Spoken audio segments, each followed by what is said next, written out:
नमस्कार. वैशालीस तवा स्पॉटमध्ये आपल्या सर्वांचे अगदी मनापासून स्वागत.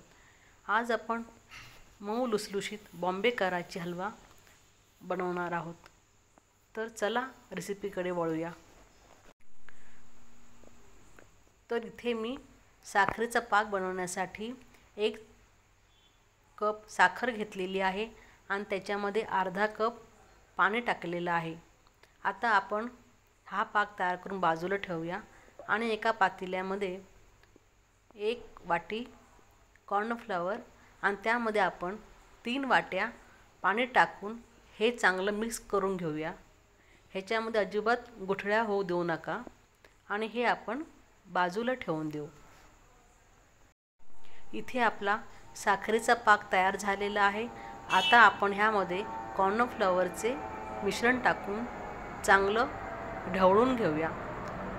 जोपर्यंत हे मिश्रण घट्ट होत नाही तोपर्यंत ह्याला सारखं आपण ढवळायचं ह्या पद्धतीने. आता जसं हे मिश्रण घट्ट होतंय तसं त्यामध्ये आपण 1 चमचा तूप टाकायचं आहे, म्हणजे ह्या कॉर्नफ्लॉवरच्या मिश्रणाला चकाकी येते. अशा पद्धतीने आपल्याला एकूण 4 चमचे तूप लागलेलं आहे.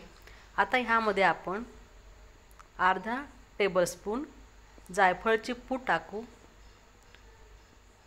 आणि पुन्हा 1 चमचा तूप टाकून हे मिश्रण चांगलं आपण ढवळून घ्यायचं आहे. आता ह्यामध्ये आपण खाण्याचा हिरवा रंग टाकून घेऊया आणि हे मिश्रण आपण चांगलं एकजीव करून घेऊ.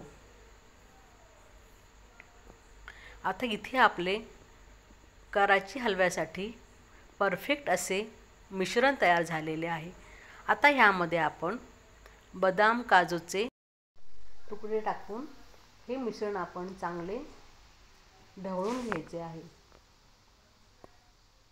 आता आपण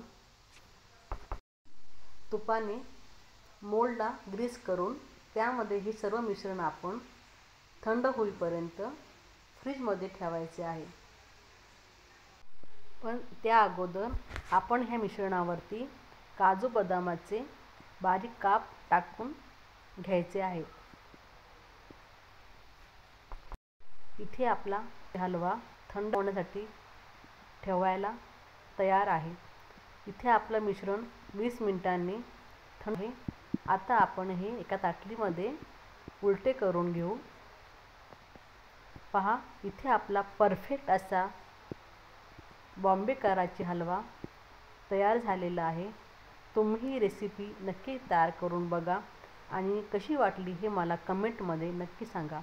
आणि अशाच छान छान रेसिपीसाठी वैशालीस तवा स्पॉटला सबस्क्राईब करायला विसरू नका.